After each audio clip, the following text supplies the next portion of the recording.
debut, and it'll walk off home run. Come on, let's start the post-game show.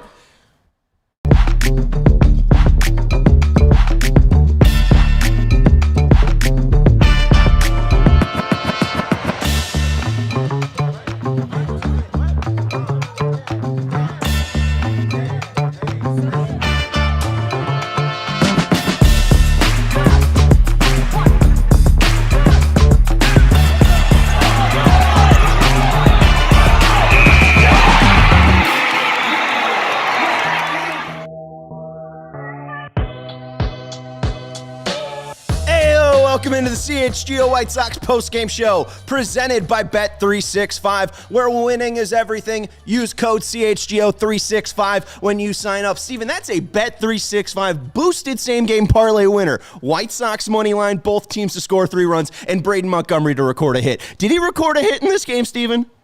Not only did he record 1, he recorded 2, and one of them, Sean, go ahead, was... Yes! A walk-off home run. We are the CHGO White Sox postgame show. I'm your host, Sean Anderson, coming to you live from the West Loop, our Studio West, in our West Loop offices here in downtown Chicago. I'm your host, Sean Anderson. That voice is our producer, Steven, one of the White Sox fans that are in the office with me. It's a slim bunch. I think there's 4 of us, and 2 of them are here. Hey, it's half a party. Hit that thumbs up button if you haven't already. Make sure you're subscribing to the CHGO Sports YouTube channel. This is game 66, and your Chicago White Sox are 30. Wait, sorry, no. Yeah, it's game 66. They're 35-31. I still don't believe it. Hit that thumbs up button. We have a crazy game to talk to you about tonight. Braden Montgomery, the White Sox near top prospect. It depends if you still count Noah Schultz as a prospect or not. Maybe you like Caleb Bonham or not, but he was one of the pieces in the Garrett Crochet trade. Meidroth was the 3rd piece. Whether you like Teal or Montgomery really depended on where you rank those 2. But Montgomery, the 12th pick in the 2024 MLB draft, is making his major league debut tonight, and what a game it was. Grant Holmes versus Brandon Eisert, and then Eric Fetty would be the length man for the Sox. The Sox have lost 4 of their last 6 games, but they've scored 5+ runs in the last 4 games. The pitching just hasn't held up and done their part of the job. Cleveland's also lost 2 straight. Sox enter 1.5 games back in the AL Central. They also have a 2+ game lead in the second wildcard spot. We'll talk about where that all shakes out after tonight's win. Colson was not playing tonight. He has back tightness. Will be welcomed by Jared Wyllys, who is at Guaranteed Rate Field, to talk about Colson Montgomery's back tightness later on in the show. And it was 80s night. It did feel a little forced without the jerseys. We'll talk about that a little later on in the show, but we have a game to talk about. All right, folks. I'm sorry. I'm pumped. All right. Top of the first. Harris with a 1-out single, and then immediately Matt Olson just smokes a ball to right field off Brandon Eisert. It's a 2-run home run, 2-0 Atlanta. Albies then with a single, Dubon with a walk. It really started to feel hairy, like it would get away from the White Sox, but then Smith with a flyout. Eisert comes out, Fetty comes in, and he Ks Riley, so the White Sox are able to escape, only down 2-0. Bottom 1, Vargas with a long flyout to right field. A 1-2-3 inning for the Sox. Top 2, nasty split from Fetty to Yaz to Kayum, and then Acuna's hit by a pitch. He's caught stealing, though. Nice play by Romo, and nice play by Luis Angel Acuna to tag out his brother. Bottom 2, Meidroth with a 1-out single. Montgomery with a standing ovation. He'd get struck out, but it was well-deserved, as we would later find out. Peters gets K'd. Top 3rd, Costas finally joins the booth, and all hell pretty much breaks loose for the Chicago White Sox. Matt Olson with a 1-out homer. It was a low pitch out of the zone. I had no idea how the hell he hit that homer.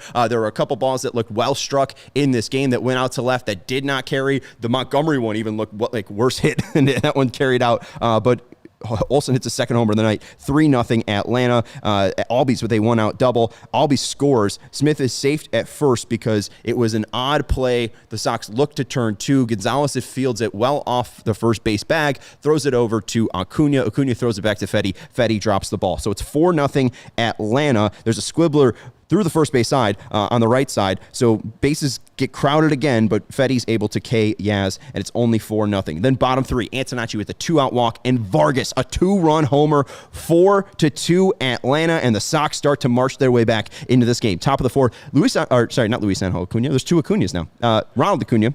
He's hurt on the second out of the inning. Just comes up limp. Vargas fielded a ground ball, and in some fashion. Acuna had to adjust his running, and he did come out of the game there. Did not look good for the Braves. And Peters robs pretty much the third Matt Olson home run. This could have been a 4-homer game for Matt Olson. He had 4 nice swings. Didn't happen for him, and Peters robs an Olson home run. My center fielder. I love Tristan Peters. You should as well. Bottom 4, Gonzalez with a leadoff single. Mydroth hit by a pitch. And Braden with his first major league hit drives in a run. An RBI single. It's 4-3 Atlanta. Peters with a lineout. Mydroth goes to third. Acuna lays down a safety squeeze. And Mydroth didn't really see that it went to the right side in the third base pad. The catcher picked that up and tagged Mydroth. Said, thank you very much. Stone pretty much mentions that he already committed, that he already was running down the third base line, and there really was nothing that you could do. I think just maybe not bunting in that scenario. It was probably the least egregious of the bunts this game. We'll talk about it. Romo then does walk. Bases are loaded for Antonacci. They bring in a relief pitcher, I believe at this moment, to go lefty, and then Antonacci pops up. Top of the 6th, Yaz with a 1-out single, wins with a single. Yaz goes to third. White with a grounder to first. Infield is in. The throw is home. Yaz is out. Fetty goes out. Gilbert comes in. Harris gets a ground out to Gilbert, so the Sox keep it at 4-3. Fetty's day is done. 5 innings pitched, 6 hits, 1 earned run, no walks, 4 Ks. His ERA on the season sits at 4.69. 16 called strikes, 8 whiffs for Eric Fetty on 38 swings. Yikes. But 27% called strike plus whiff percentage. Major league average is 30%, so a little bit of a below average start from Fetty. 16 batted ball events, an average exit velocity of 89.4. Not great, and not really what I want. There are rumors that with this Braden Montgomery call-up, Hagen Smith's decent performance in the past couple of starts in Charlotte, that this might be the end of the days for Fetty. We'll talk about that with Jared Wyllys if he got any inkling on that from the Sox. I believe Chris Getz spoke today. Bottom 6, Dodd comes out, and Carlos Carrasco is still pitching. Love to see it. Guy that beat off, leukemia. Really, great story. And Cookie Carrasco still pitching. I thought he was well retired. 39-year-old Carlos Carrasco still throwing 4-seam fastballs at 90 miles per hour the old-fashioned way. Born in the 80s, too. Born in the 80s. The only player, I think, that played in this game that was born in the 80s. But anyways, Carrasco comes in. Grichuk with a 1-out walk. Caro with a pinch hit single. And then Romo with Hill, who pinch runs for Caro, and Grichuk at, I believe, was he at third base? Do you remember this, Steven? Was it first and third when Romo goes up to bunt? Okay. So Grichuk is at third base on the Caro single, so it's runners on first and third. Hill is at first base, pinch running for Caro. Romo lays down a bunt to the left side. It's in a 2-0 count as well. The first time you see it, you're like, why are you bunting? The second time you see it, you're like, why are you bunting? And you get into a favorable count, 2-0, and you don't swing. Romo's a player that I know, iffy offensive profile, but he has been able to pull and lift balls. I believe, has 5 or 6 homers this year, and at least has been decent at getting a fly ball when needed. You're asking him was a fly ball. You're asking him to hit the ball to the outfield. That's what you're asking him to do right there. And I was so pissed off with that decision just because you showed it the first 2 times, and both of the infield corners are charging. You had no chance.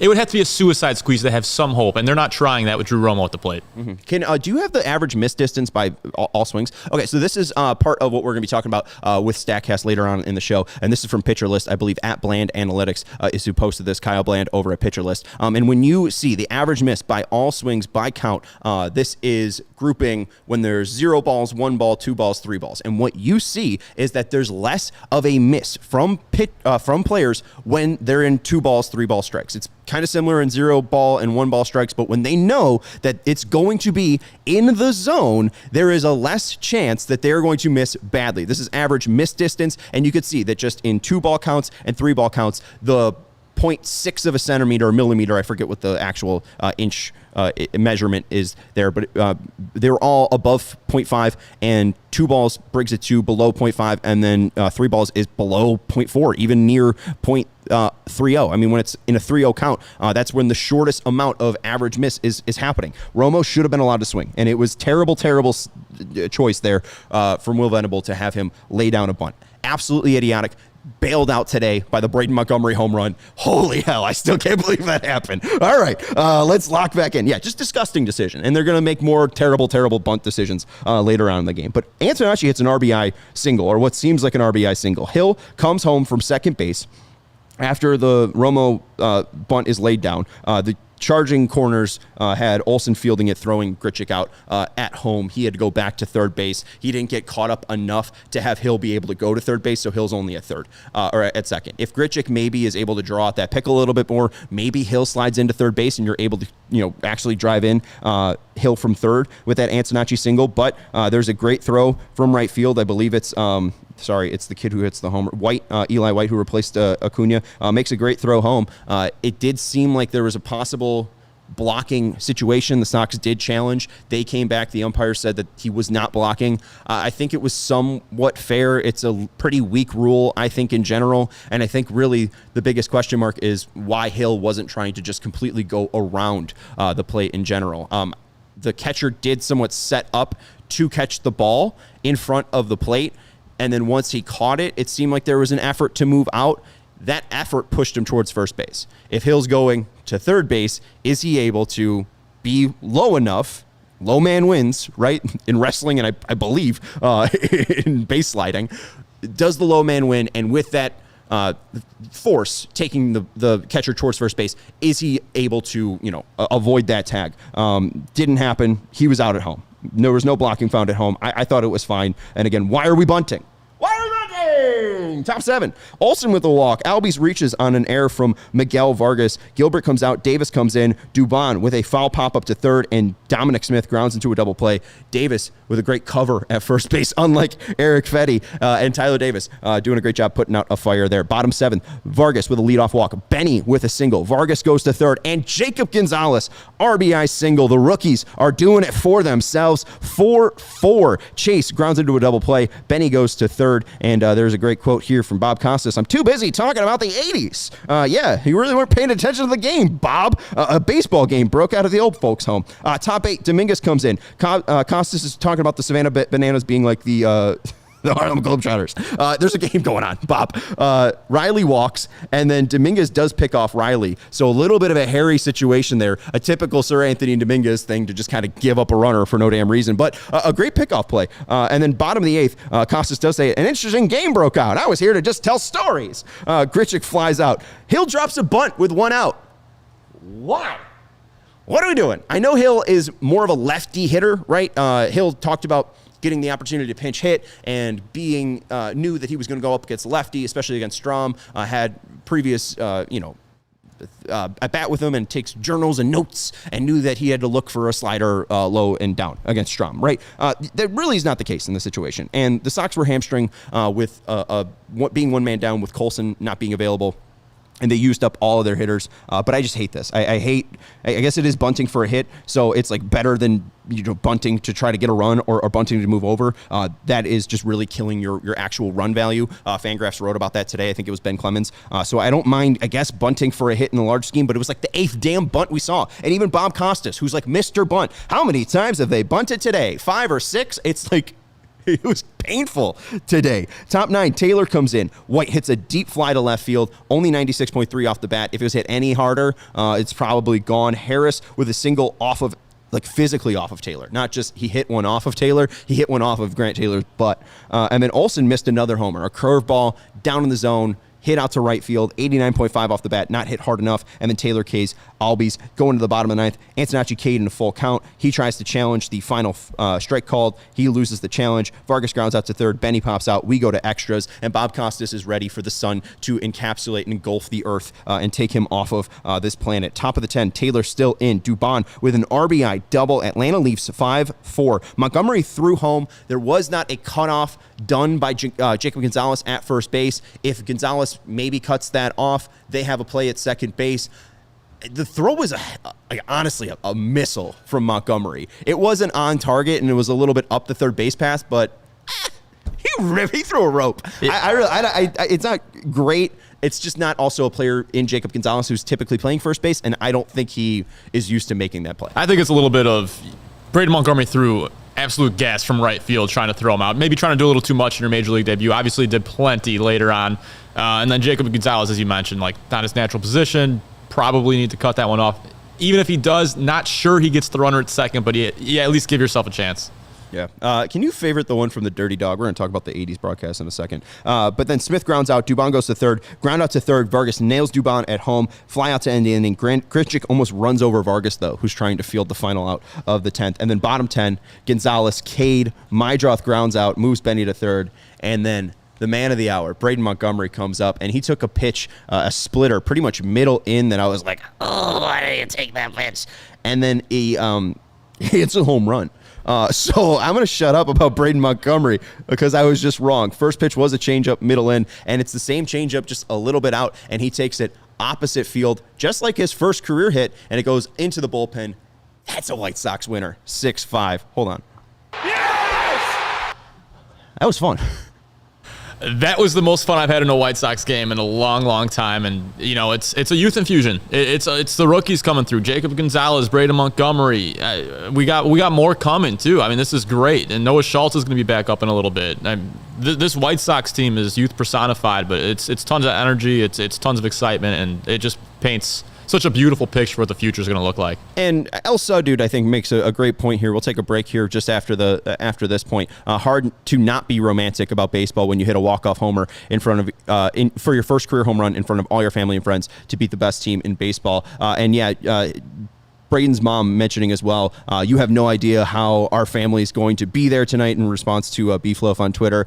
She's from Iowa and her husband's from South Chicago. They might fill the stadiums themselves, and they flashed to that section where the parents were, and that place was going nuts. I mean, there was like a good 30,000 people plus at that ballpark today. They were all there. Hot, beautiful summer day. You should be filling up that ballpark.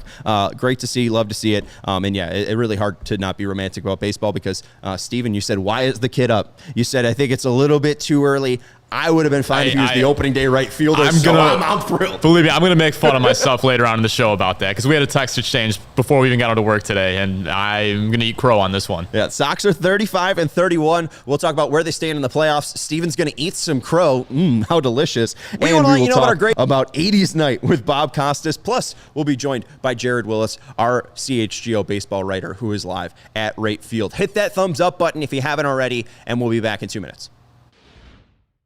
We want to let you know about our great friends over at Bet365, where winning is everything. Download the Bet365 app and use code CHGO365 when you sign up. We're going to pull the curtains back a little bit. I have a Bet365 same-game parlay that I'm currently sweating in the White Sox game. Will it hit? Will it not? I have no idea, but you can try your luck over at Bet365. Use code CHGO365 when you sign up.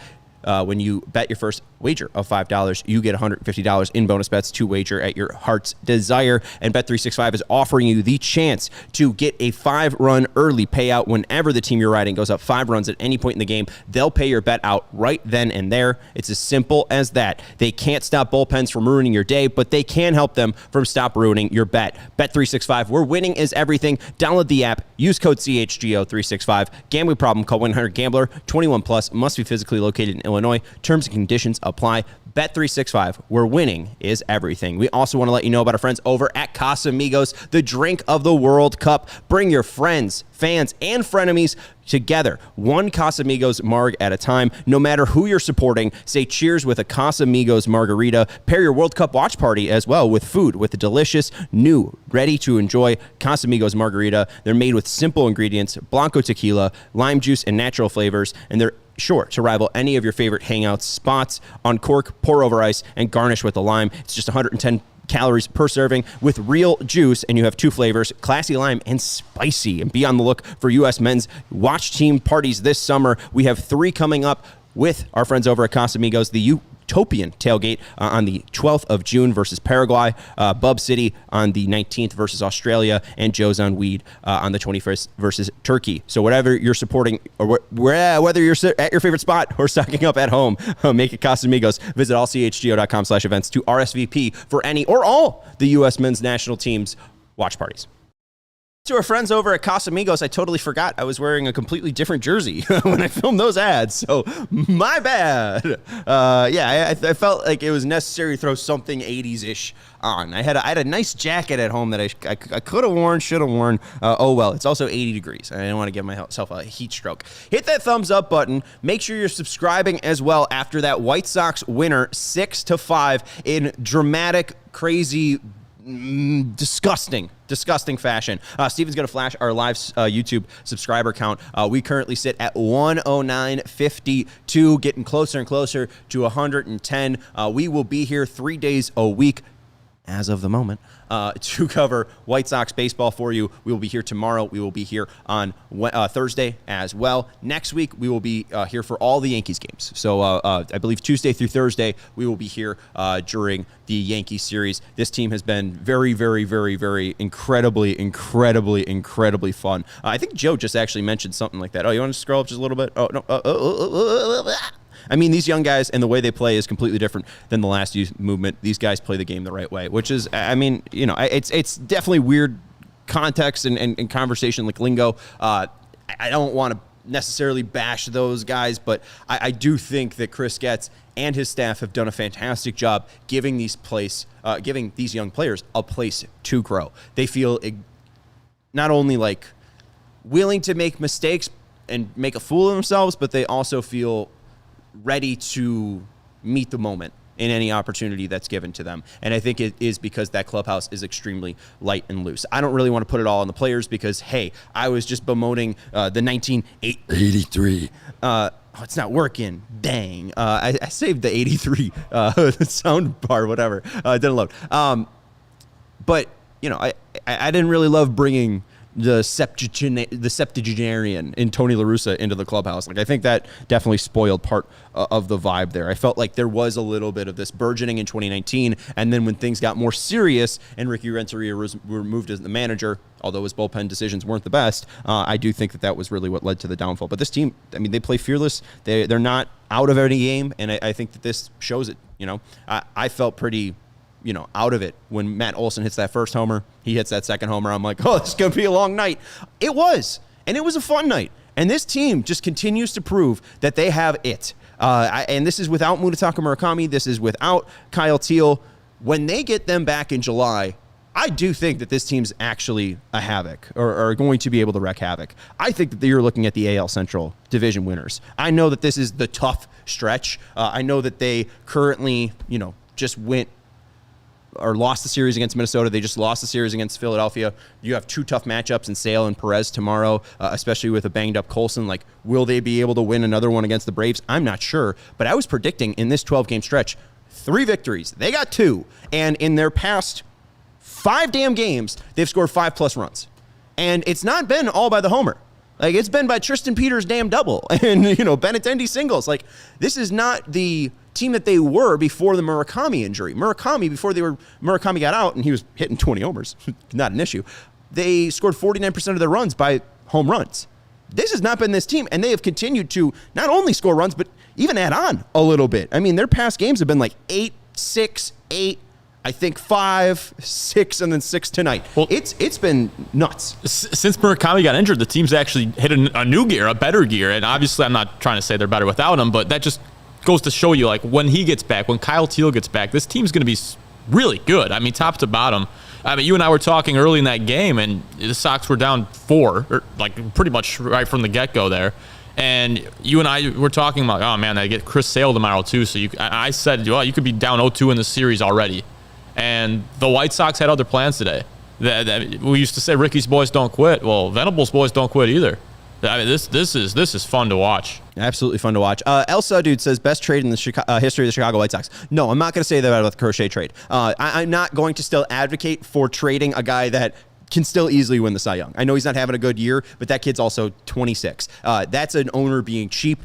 Garrett Crochet easily could still be on this team. They don't have an ace. Garrett Crochet was drafted by your team. You could have kept him. I understand that you wouldn't have Montgomery, you wouldn't have Teal, you wouldn't have Meidroth, et cetera, for sure. But no, I mean, turning Michael Kopech's bum ass and then Eric Fetty's like declining ass into Miguel Vargas, possibly your third baseman for the next 6 years. That is, I think, the best trade in White Sox history. Because again, I like the deal Chris Getz made. Don't get me wrong. Braden Montgomery, I thought, was the best piece of that draft. And last year, Kyle Teal had a 120 rated runs created plus and looked like the franchise catcher. And then Meidroth has been building on that 2025 season and seems like he could possibly be in contention to be that starting second baseman. There's a lot coming up, whether it's Antonacci possibly replacing him if they don't want him to play in left field. Cholowski's going to be a part of the mix soon. Bonnemer as well, right?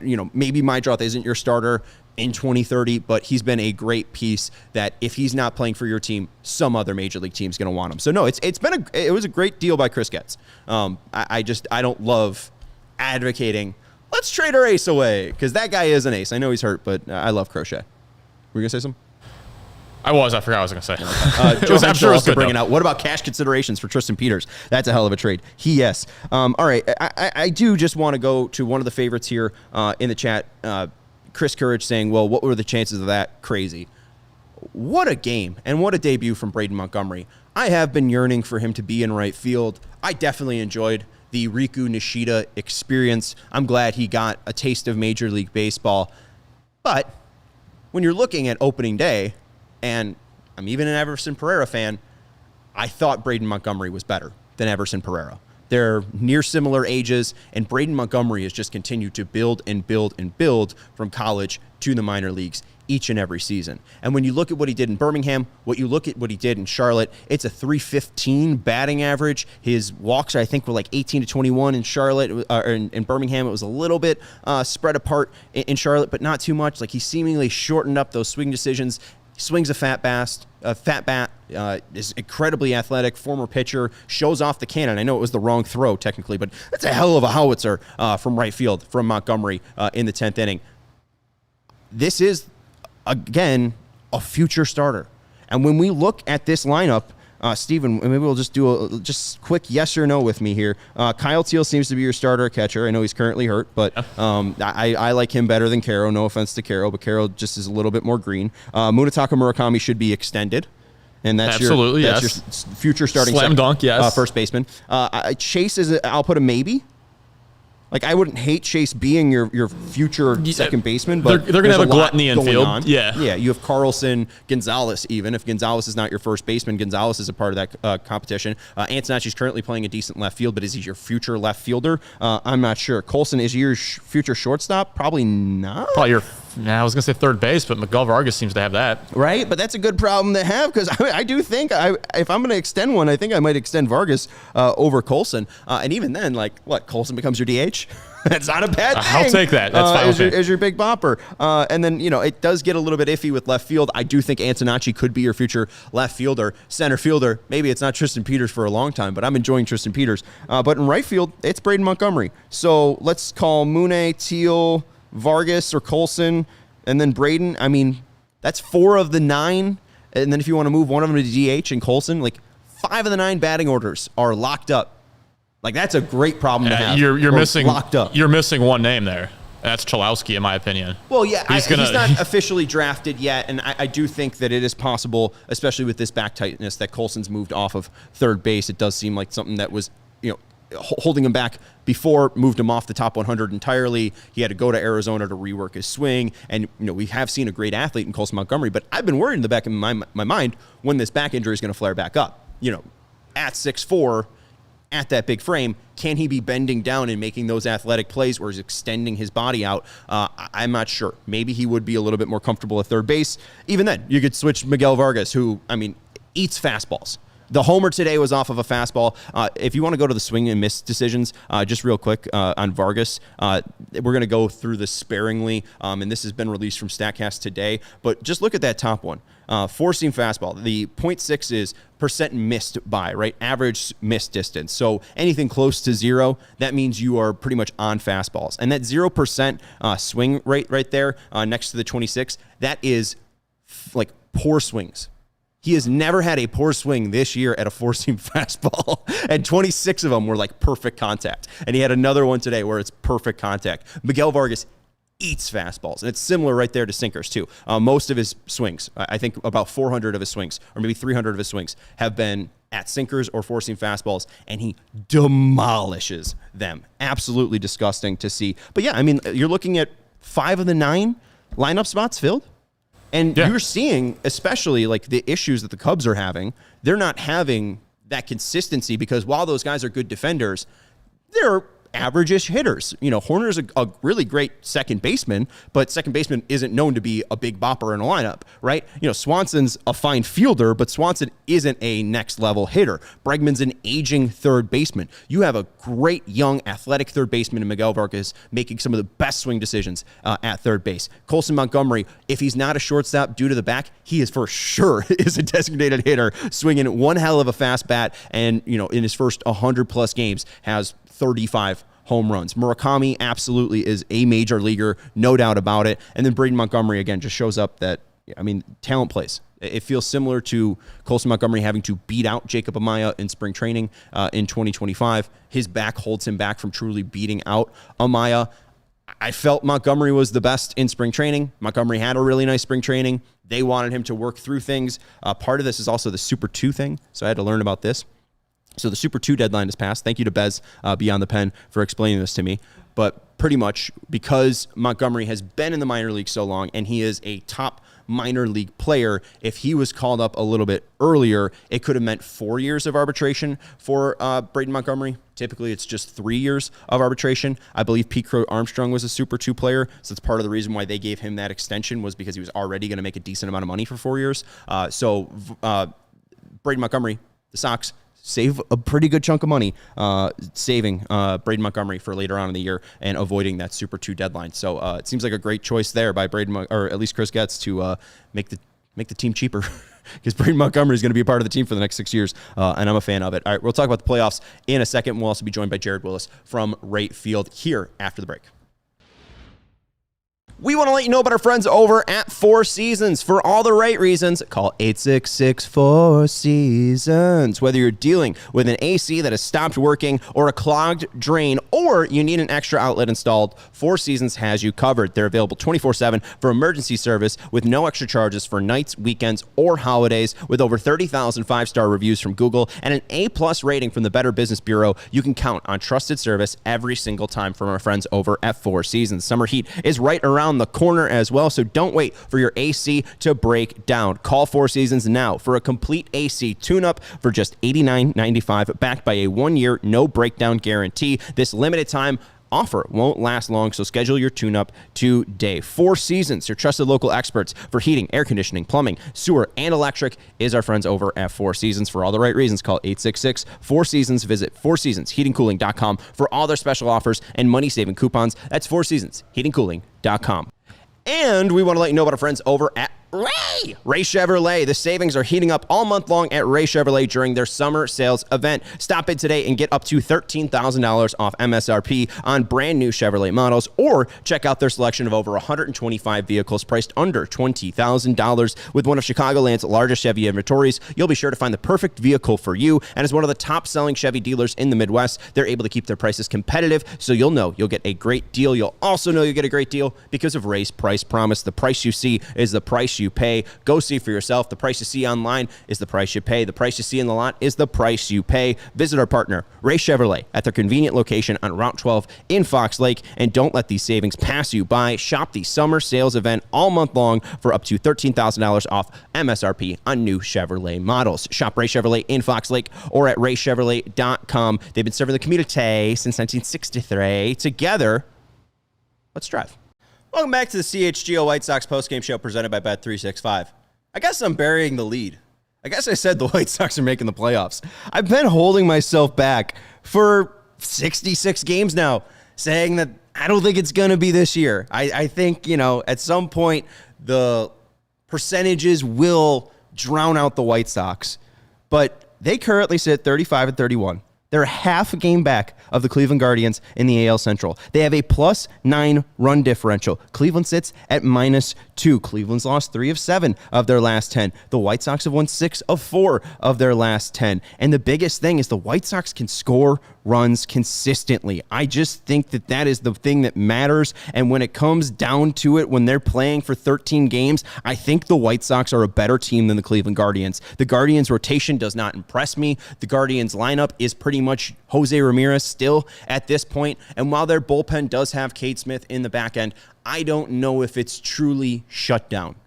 I think the White Sox are a better team, and I think the White Sox are going to win the AL Central in 2026. Wow. Did you think you'd be saying that sentence this year? I didn't think I was saying it at the 7th inning. When Drew Romo laid down a bunt and Bob Costas is talking about Pete Rose, I'm ready to shove a screwdriver in my ear.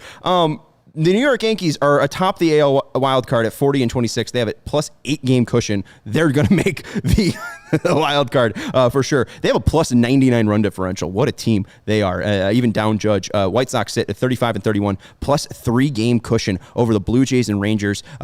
Blue Jays and Rangers sit in a .485 win percentage. Blue Jays 33-35, Rangers 32-34, tied for third place. Athletics in fourth place there. The Athletics at 31-35. I mean, even if it's not the wild card, or the division, even if somehow Cleveland wins the division, the Sox are in a great spot here to be a wild card team. I do think Toronto is better than what their record shows, but I don't really believe in Texas. Although their plus 12 run differential is nice, the Sox have scored how many more runs than them? 316 to 265. I really do think that this team is poised to make the playoffs. I love the effort that they show. I understand that the pitching is a weak point, and even if you replace Eric Fedde with Hagen Smith, is Hagen Smith going to be up to snuff to, be an effective starting pitcher? Can he give you 5 innings? I'm unsure, but I do think that this offense is good enough to hide some of this, as long as they're not bunting with runners on first and third with Drew Romo at a 2-0 count. Hit that thumbs up button if you haven't already. Make sure you're subscribing to the CHGO Sports YouTube channel. Okay, now you asked a question before. I guess it was about including Roch into the core or not. I do think it's likely that that Roch will be the draft. Yeah, I think it's more likely than not. He's a tough prospect to pass up, regardless of position. And, most draft evaluators that I have seen online from Prospects Live, and I think there was also one from Overslot.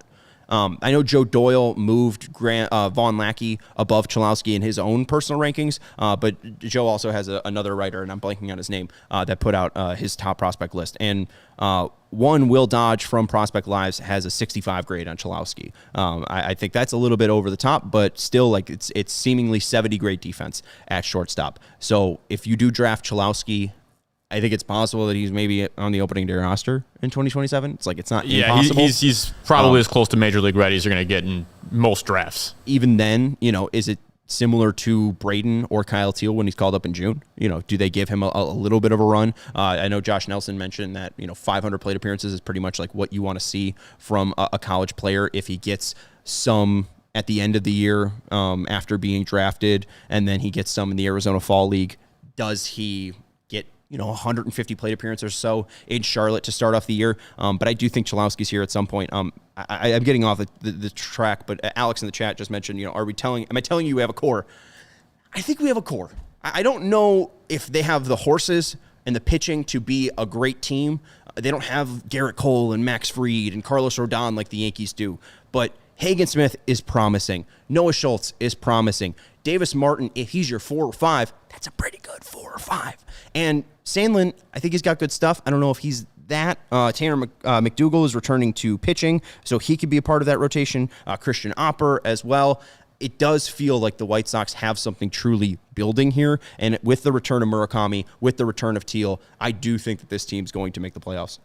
Biggest question remaining for me on this team right now is it's not even starting pitching, it's the relief pitching. Every single time they go to that bullpen, I cringe a little bit because outside of Grant Taylor, I just don't know if they have the pieces necessary to Tyler Davis exists. Okay, that's okay. Brian that's fair. Hudson exists. Sean Newcomb. Well, no, you lost me there. Sean Newcomb. The numbers are good. I just don't know that this is sustainable with some of the names they have in there. Outside of Grant Taylor. Let's look. Hold on. And Taylor Davis. Let's look at the bullpen. The Sox FIP currently for a bullpen is they're definitely outperforming. Their ERA is 4.44 and the FIP's 4.46. I don't know. Is that good enough for a playoff team? Because that's what the expectations have risen to now. I don't know. I don't know if it's good enough for a playoff team because they're not a good team, a good pitching team. There's 19 teams with 1.4 FWAR. There's several teams with 0.5 or below. So they're not that bad. They're a part of the top 19. I don't think that they're above and beyond, and the rotation's not as that as well. But what they do is they score runs. I mean, again, what we showed right now is over the last 5 games, they've scored 5+ in each of those games. When you look at runs scored, at least in the American League, I can expand this completely. Oh, no, wait, no, I can't. Yeah, so teams that have scored more than the White Sox: the Orioles 317, Yankees 334, Nationals 356. Holy hell. The Braves 349, Brewers 344, Pittsburgh 336, Cubs are at 306, Dodgers 357. So 1, 2, 3, 4, 5, 6? 6 teams have more runs scored than the White Sox? They're the 7th best team scoring runs in Major League Baseball. I hate to do the thing that I'm about to do here because I produced the Bears show too, but the Sox feel a lot like the Bears right now. They're never out of a game, and they're going to outscore you. That's how they're going to win. Their defense is going to be, we're going to score more runs than you are today. Sounds pretty good. You like that? Yeah. I like that. I'm going to take it. Again, if that's what it's going to be, I do think the White Sox, with the luck, quote unquote, that they can create with their base running, with their defense, I do think that it's going to be a decent thing. Jared's looking for an eCam link. So we're going to be joined in a second here by Jared Wyllys from Right Field. All right, so as we send that over to Jared, just really quickly, on 80s night, I don't need to talk about it too much. If you enjoyed it, you enjoyed it. That's fine. I didn't think it was the place for an 80s night. I think it was probably better off as a podcast, and maybe Chuck Garfien could conduce a conversation or conduct a conversation between Steve Stone and Bob Costas. Maybe that would be nice. If I wanted to watch a replay of This Week in Baseball, I'd just go to YouTube. People are talking about, well, you get to learn about the history of baseball. I know about the history of baseball. I've been watching baseball for 28 damn years. I'm well aware. I mean, if you want to talk about Tom Lawless's home run against the Minnesota Twins in the 1987 Game 3, sure, we could talk about the great bat flip of Tom Lawless. I'd love to, but not during this damn game, when it's 4-3 and the White Sox are above 500, and it just seems like a Mike McCarthy stinker. I don't need to get too much into the weeds in Chicago media, but Mike McCarthy was the leader of Marquee when it first launched. How was that launch? Not so good. So then CHSN was like, Mike McCarthy, a guy that really didn't get Marquee off running, let's bring him in. And it felt like a New Yorker wanted to hear Bob Costas again. A guy from the 80s, when he was 22, I used to listen to Bob Costas call This Week in Baseball or This Game in Baseball. I did not need this. This seems like it's for a different audience than me. If you're that different audience, that's fine. I personally didn't love it. Also, this did feel like Mike McCarthy got Bob Costas to say yes because it didn't feel aligned with the actual team. Many people were wondering, where were the 83 jerseys? 83. The Nike rule is you get 4 + 1. So you get 4 jerseys plus 1 City Connect. So the Sox currently use their home pinstripes, their road grays, and their black alternates. On top of that, they have their +1 of the City 2.0s. There was a rumor that the White Sox would work in the original City Connect 1, the South Side City Connects, into the rotation this year after getting rid of the 83s. They used to do that on Sundays. I believe about 2 years ago, they nixed that from the rotation. They never included the 83s back into the rotation. The White Sox have not filed to the league to do that. So right now they can't wear the 83s or they can't wear the City Connect 1.0s. And I think that has to get approved before the actual league season. So this feels like they got Costas to say yes after the season started, so they couldn't have a true 80s night. I mean, even the 83 reunion seemed slapped together. So this just felt disconjointed, and that's why I didn't like it, because Bob Costas was like, I'm not even keeping score. Why am I here? I'm retired. And it's like, okay, can we just get somebody to call the damn game? All right, let's go to Right Field and talk to CHGO baseball writer Jared Wyllys. You could read his work over at allchgo.com. Follow him on at Twitter over at JWyllisWise instead of Eyes. What's up, Jared?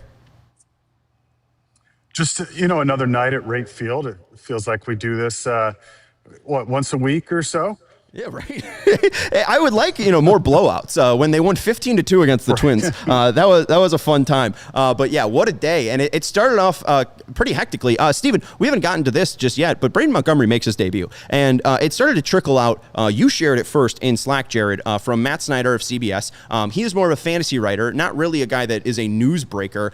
He previously broke the Ryan Pepio call-up. So it was random that he would be making a call-up thing, but he ended up being right. And the funny funniest thing is somebody saw Braden Montgomery in O'Hare, and from Ryan Jack 27 on Twitter, this is pretty much the confirmation that we got that, it wasn't James Fegan first, it was somebody saw Braden Montgomery at O'Hare. It felt like the Larry Fitzgerald in the Foxborough Airport meme coming to life. But what did you make of Braden Montgomery's day? What a rush this was from his first career hit and then a walk-off homer in the bottom of the 10th. I mean, what a game. I mean, when he got that RBI single to bring him within one run, I thought to myself, okay, that's a successful debut. You've had a good day. You got that first major league hit out of the way. You've driven in a run. And then when he came up in the 10th with 2 outs and a runner on third, I got to give a shout out to Scott Merkin, who said to the entire press box, he said, if he hits a walk-off homer here, go ahead and print the playoff tickets. And then not 45 seconds later, there it goes. And I believe he's just the 5th player to hit a walk-off homer in his major league debut in major league history.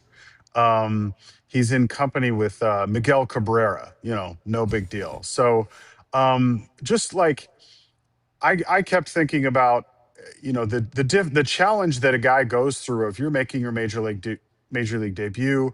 There's the nerves, there's the pressure, and sure, by the time you get the first couple at bats out of the way, you get that first hit out of the way, you're feeling a lot more calm. But I mean, come on, it's the 10th inning, you're down by 1 with a runner on third. But he said, he was just looking to drive the ball and try to tie the game. And he said when he hit the ball, he was just relieved because he was confident it was going to get over Yastrzemski's head. And so he said his first thought was, well, at least we're not going to lose.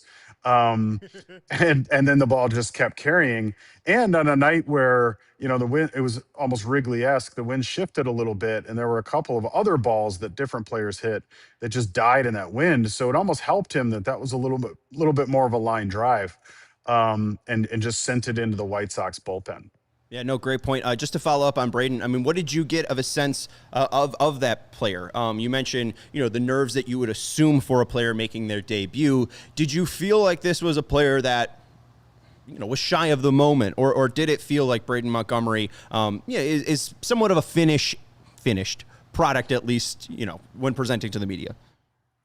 Yeah, I mean, absolutely. Like before the game when we talked to him, but also in talking to Chris Getz and Will Venable, one of the common themes was just the work that the White Sox as an organization do to help prepare these guys so that when they do come up, they're coming up, like you said, you're not necessarily a finished product, but you're coming up in a place where you're better equipped to make your debut and have it be a successful one, at least in terms of the moment not getting too big for you or not feeling prepared for what to expect on a day in as a major leaguer, that sort of thing.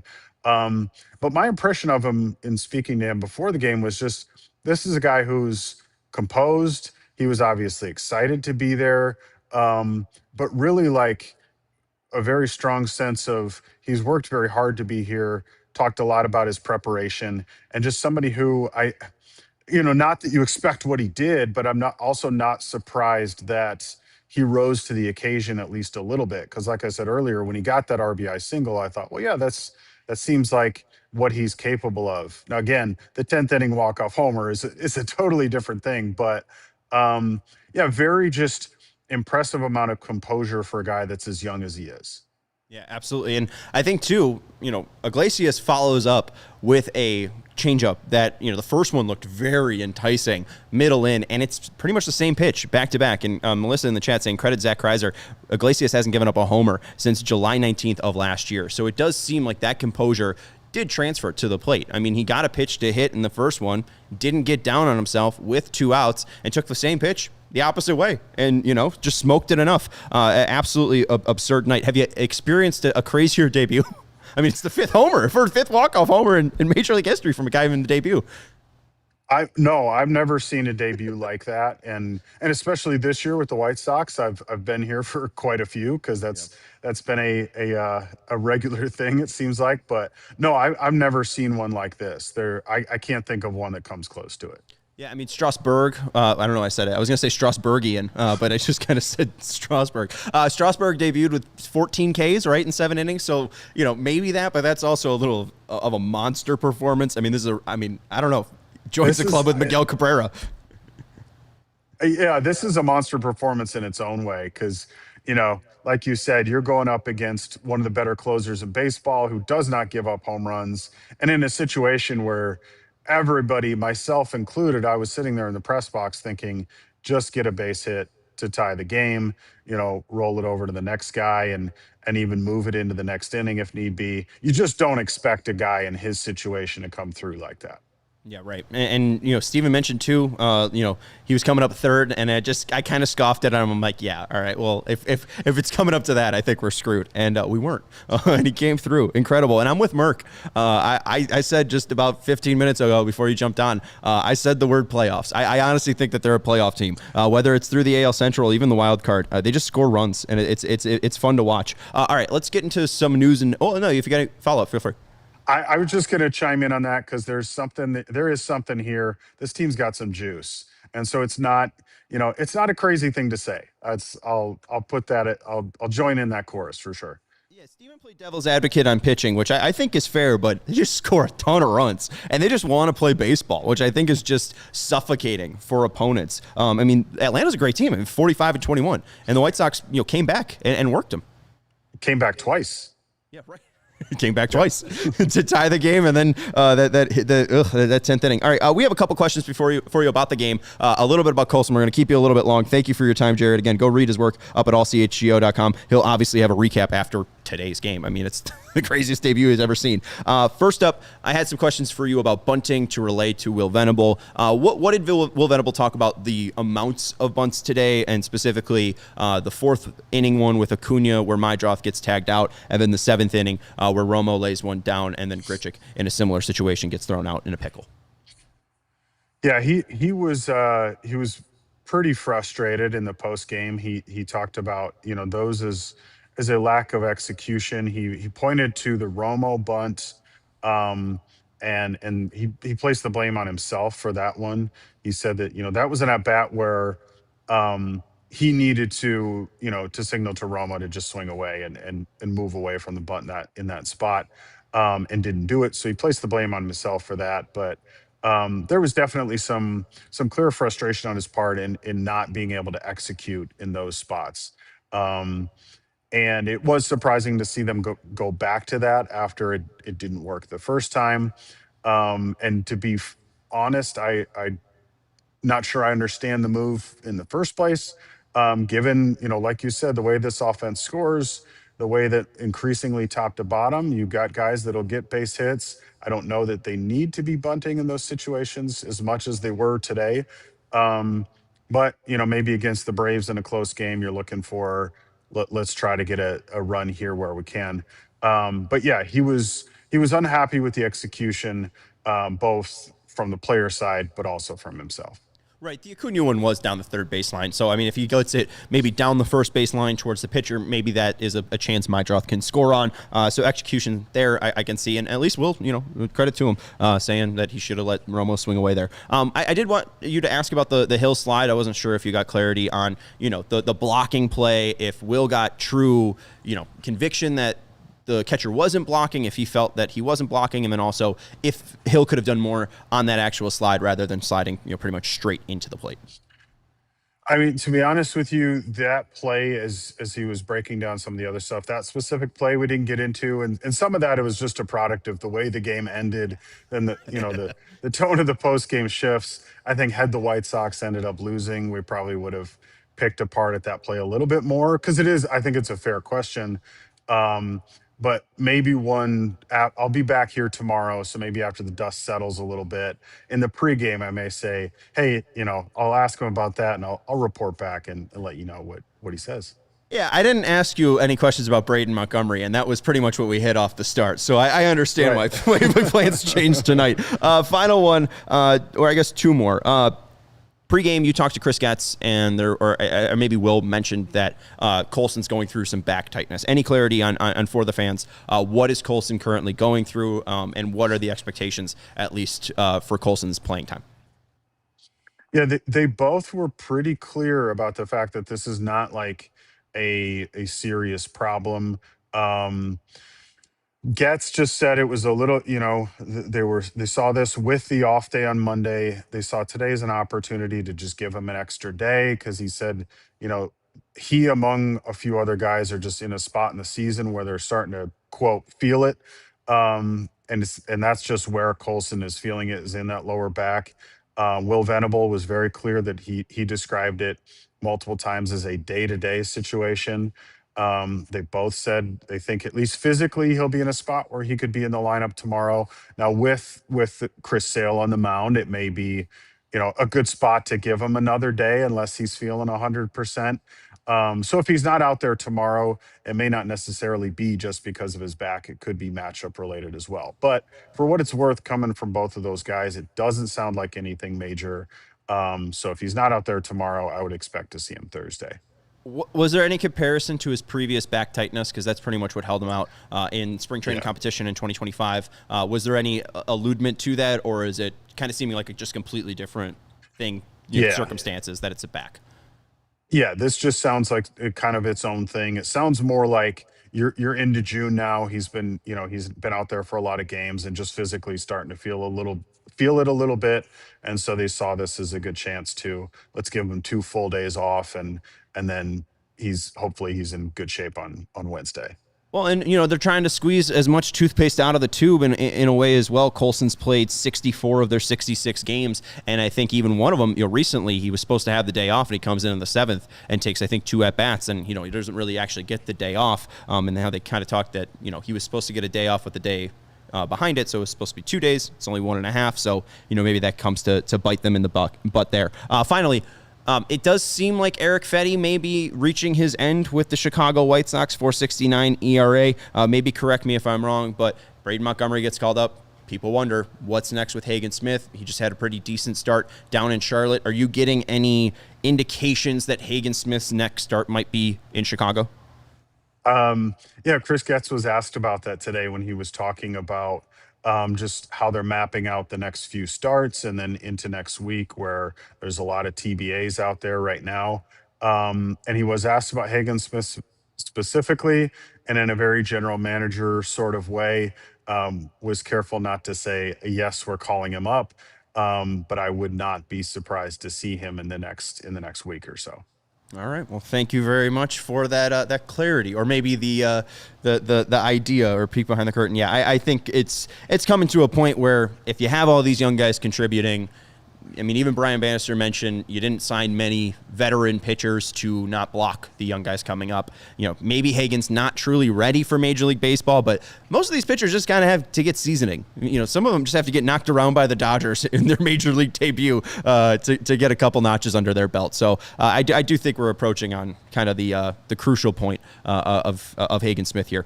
Jared, any final thoughts? I know you got a cigar you got to go smoke on your way home. No, like I said, I'll be back here tomorrow, and maybe we'll get a blowout tomorrow night and just keep things nice and straightforward and simple. Absolutely. I don't want to give Chris Sale all of his flowers. I just want to kind of think about the 2026 team. I don't need to think about Chris Sale cutting up jerseys. All right. Read Jared's work over at allchgo.com and make sure you follow him. Jay Wyllys, Y's instead of I's, over on Twitter. Jared, thank you so much for your work and your reporting. We'll see you tomorrow. See you tomorrow, Sean. Absolutely. Oh, man. And I don't think we're going to be able to top it because Braden Montgomery's not debuting tomorrow. So at least we're going to hopefully have a win and a fun time. Sox win 6-5. Dave mentioned Fetty pitched good. He pitched well-ish. It was, back-to-back starts where it's fine. I just don't think if you're going to an opener, you actually have a starter, right? I mean, they're hoping that they get a good 4 to 5 innings from Eric Fetty, and I think it's a hope, wish, and a prayer. He got tattooed on that pitch to Olsen. It was a second homer, and it's a really difficult pitch to give up, but I think that's just kind of Eric Fetty. He's due to give up at least a homer in a start. I'm more interested in Hagen. I'm not sure if he sits 93, that, if it's like Colson Montgomery, where if he finally makes the major leagues, will the adrenaline, the rush, the desire to be great, crank up his velocity 2 miles per hour? I don't think it's impossible to theorize that. All right. We covered it. I mean, that's an hour show. You got anything else? Should I pay off my eating crow? Oh, yeah, you got to eat crow. Yeah, I got to do it. Cutting that crow. At 1:24 today, I texted Sean, I'm worried they're rushing him, but his play on their record kind of forced the issue. And I didn't feel like it was a record thing. Why did you feel it was a record thing? Because they're competing. You know, I don't. If this is a team that's what the expectation was, 15, 20 games below 500 at this point, you're just a little bit more safe with not rushing a guy at the major league level, hurting his development, hurting his confidence, that type of thing. We have seen this before, and this is kind of why I think I have some like PTSD with it. Like I think back of like the Andrew Vaughns where you just kind of have to push him through because you're around COVID time. Dylan Cease was probably a little too soon. And there's the White Sox historically during their failed rebuild the last time probably rushed some guys and it just didn't work out. This team's different though, and it's time to eat the crow. And Braden Montgomery showed that this wasn't a rushed thing. He had 3 RBIs today, 2 hits, walk-off homer in his major league debut. Joins the club with Miguel Cabrera. I think the timing was actually just right. Well done, Chris Getz. Not well done, Steven, you idiot. Don't ever send that text again. Hey, way to eat that crow. Yeah, no, I mean, what I just thought and went back with that, you know, I didn't think that this was too soon, especially, you know, when you think about the Brooks Baldwin injury, you know, that could have even forced their hand to make him the opening day right fielder, and they didn't even do that. They tried out Pereira, and Pereira's injuries have really led to this point. But, yeah, I mean, again, I think Josh Nelson made a good point. Like, this is a good thing to see because if he's not ready, maybe you need to make the addition of an outfield bat. If he is ready, maybe you could really go full in on getting a starter. I don't know if it's going to be top of the line like a Scooble or a Sonny Gray, but I do think that the White Sox can be aggressive, at least when it comes to starting pitcher at this trade deadline, especially if they can narrow in. If they can say, hey, we're willing to give up Carlson or Gonzalez or not Bonnemer. I don't want to give up Bonnemer.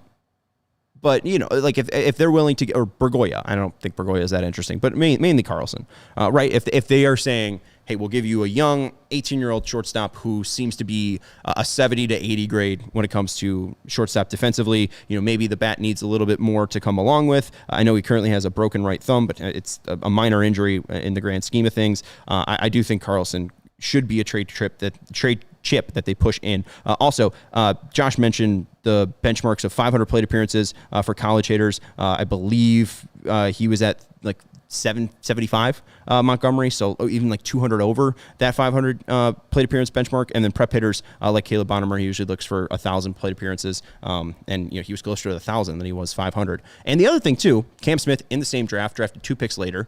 Very similar athlete. One played at Florida State, one played at Texas A&M. It was called up without even playing at the AAA level.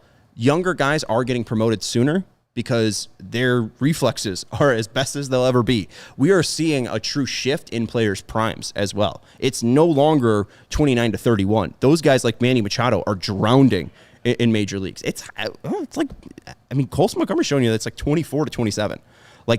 Like Ronald Acuna, like he had his prime years because his athleticism starts to drain and wane and the injuries start to build up. Like when you're your healthiest and most athletic, that's when you're going to have your best success. I think a lot of that, like, you know, 27 to 30 prime thing was just because you really weren't giving those opportunities to young players. I mean, you know, if you're not Jordan, you know, you're not going to play 36 minutes a night. You have to really work your way into the starting lineup. So I think that's part of it.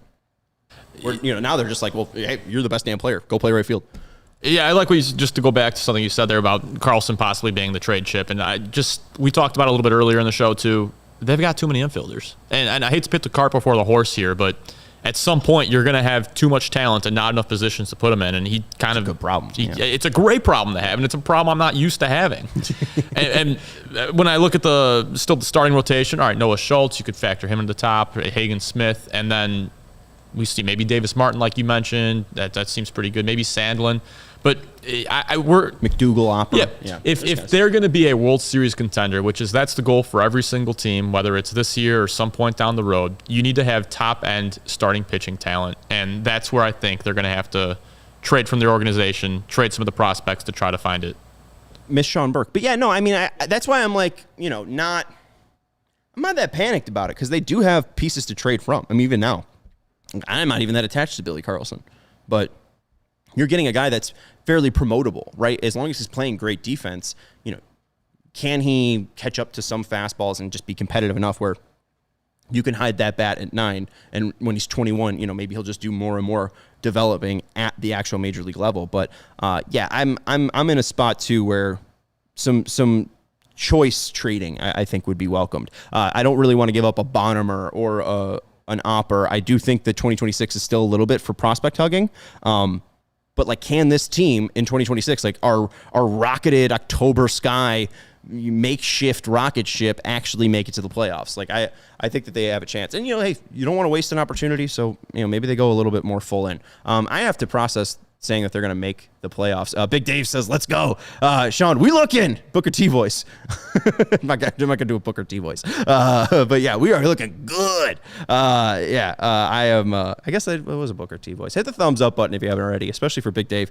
Make sure you're subscribing to the CHGO Sports YouTube channel. Appreciate everyone hanging out with us. Appreciate Jared from reporting from Right Field. Make sure you read his work over at allchgo.com. I am dizzy for talking for an hour and 5 minutes at this point. And Steven's flashing. I believe we gained like 14 subscribers.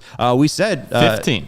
Huh? Yeah, 15 subscribers. So yeah, we're at 109.65. If you haven't subscribed yet, make sure you hit that subscribe button. We got 252 people watching. 142 have hit that thumbs up button. Hit that thumbs up button. Subscribe to the CHGO Sports YouTube channel. We'll be back tomorrow after the White Sox take on the Braves and old friend Chris Sale. Steven will be producing. Jared will be back. So we should have another fun show for you. Join us then on the CHGO White Sox postgame show presented by Bet365.